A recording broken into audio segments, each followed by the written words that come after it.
L'Association nationale des équipes contribuant à l'action médico-sociale précoce, l'ANECAMS, présente Handicap à Girto. Une série de Valéria Lombroso et Philippe Allante. Une production Créalis Média. Une petite fille brune à la peau mate et aux cheveux bouclés monte un escalier, les yeux fermés. Elle porte une jupe en velours et un gilet rose. Sa maman enceinte lui tient la main.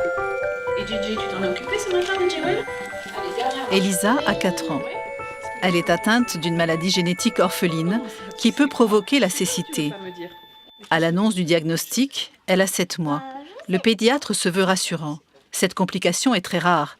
Mais Claire, sa maman, s'inquiète. En insistant, on a eu l'IRM, mais 6 mois après, quand on a vu les résultats de l'IRM, la tumeur était déjà partout sur le système optique. Donc dans la foulée, on a enclenché chimiothérapie, enfin tous les traitements qui vont avec les tumeurs, mais ça a été pris trop tard.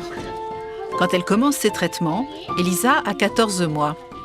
8 semaines plus tard, un jour, au réveil de la sieste, elle n'y voit plus. Allez, tout le monde est prêt à préparer les mains?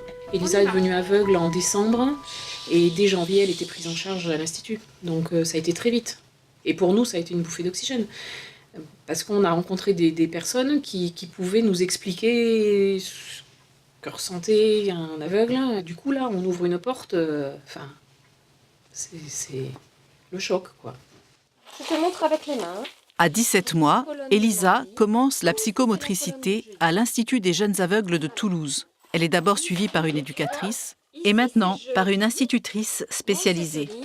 C'est les enfants. Pour pouvoir l'aider, j'avais besoin qu'on m'aide. Donc j'avais besoin que des professionnels interviennent pour la prendre en charge, elle, et pour m'expliquer à moi ce qu'il fallait faire, quoi.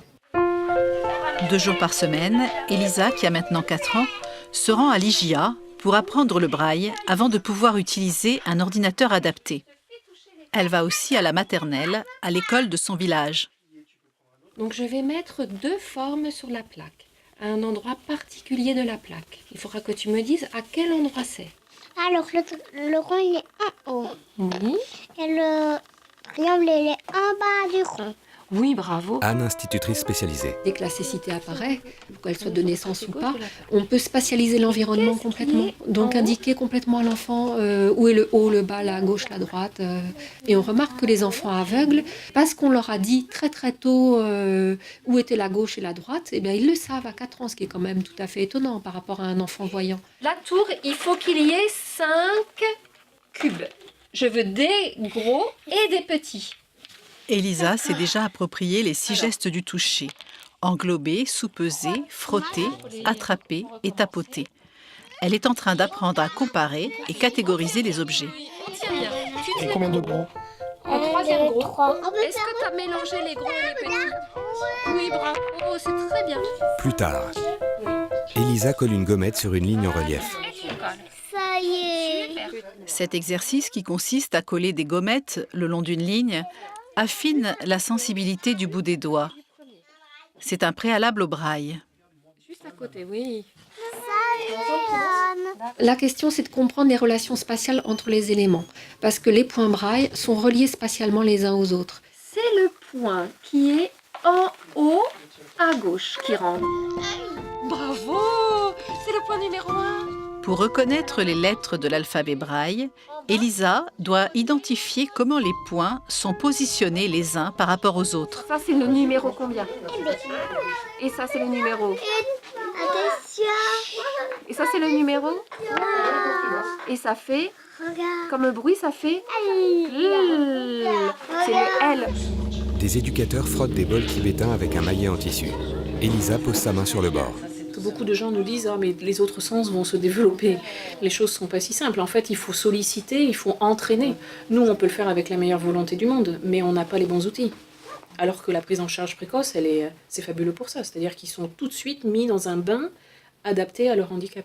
Plus tard, J'entends la musique? Elisa est allongée. Après le dodo, pour toi, je te préparerai des pommes de terre pour toi.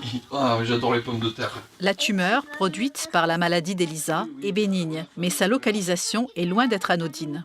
Elle a fait une tumeur sur le nerf optique, mais après, elle peut avoir des tumeurs sur tous les nerfs. On ne sait pas s'il y en aura d'autres, on ne sait pas quand, on ne sait pas si elles seront graves, on ne sait rien.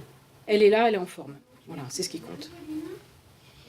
Et demain, on verra. Allez, tu me fais un bisou? Tu me fais un petit câlin? La fillette enlace l'éducateur. Voilà.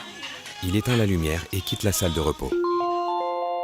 Handicap à Gerteau, une production Anne Camps et Créalis Média.